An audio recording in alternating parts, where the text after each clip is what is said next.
Hi, my name is Stephanie Long, and I am a Sherpa certified well-being coach. I own a business called SRL Wellbeing, and it is a holistic wellness and coaching business rooted in Ayurveda, meditation, and life coaching.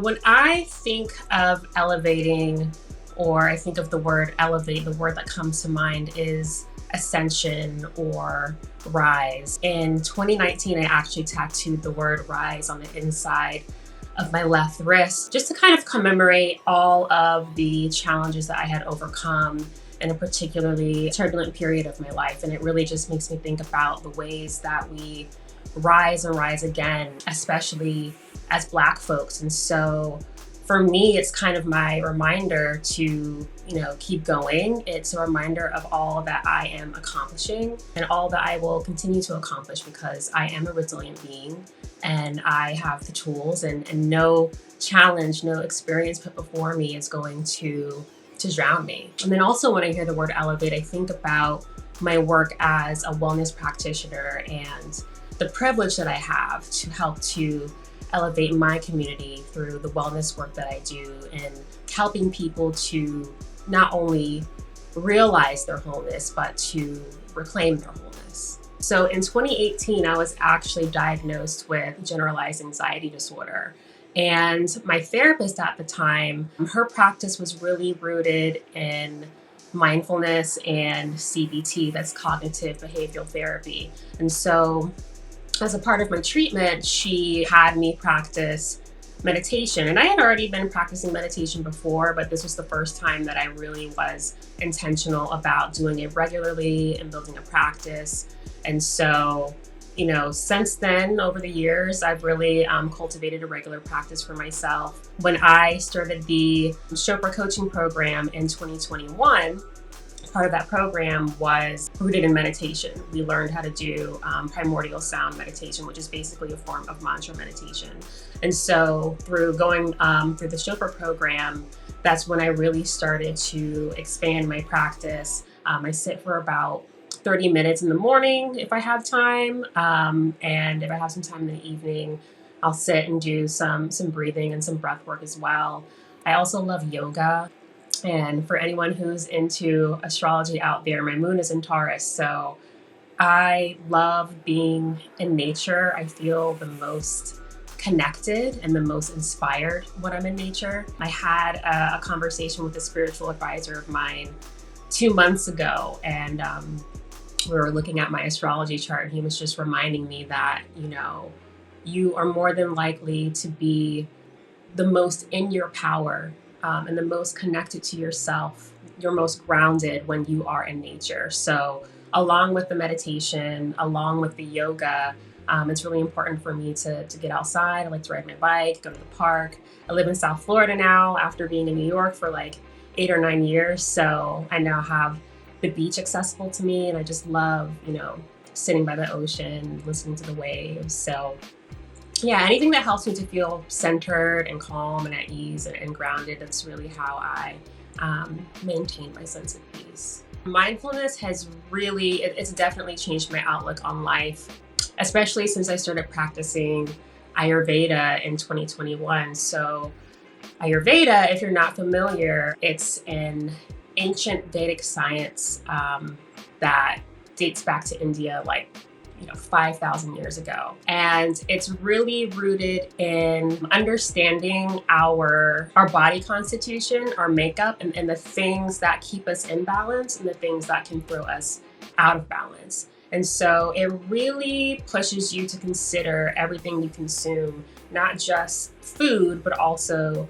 the things that you are listening to, the environments that you are participating in, the people that you surround yourself with, how much sleep you're getting, your emotional health, like all of these things. And so I think, that in combination with mindfulness has taught me how to really be intentional about the choices that I make and to also slow down. Living in New York for 8 years and previously working in digital media, you're always on the go. Everything is so fast paced. The city is crazy. There's always something going on.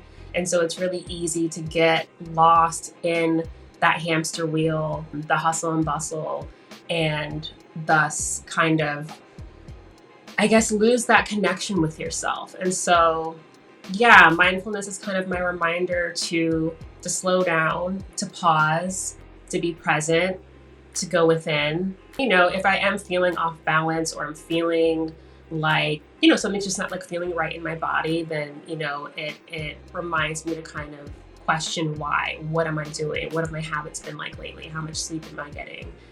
Those sorts of things. So on the outside looking in, it probably does look like I did a 360 shift. But honestly, this decision to take up this work was really birthed from an intuitive calling that I think I felt since like my teens.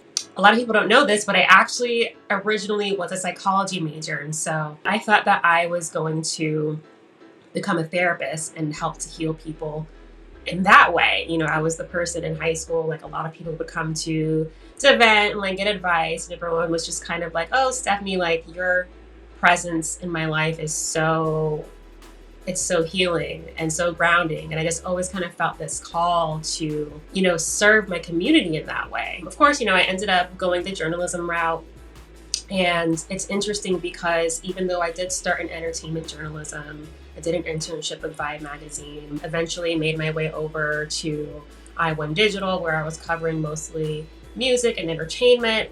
That quickly shifted. I then found myself in the kind of like social political space, covering a lot about, issues going on around the world and within Black culture. Then made my way over to Refinery 29 Unbothered, serving a primarily Black audience. And again, telling those stories that, many news outlets overlook, having those difficult conversations. And in all that, seeing how it was really serving my community. So in a way, I'm still serving my community, but it's in a different way.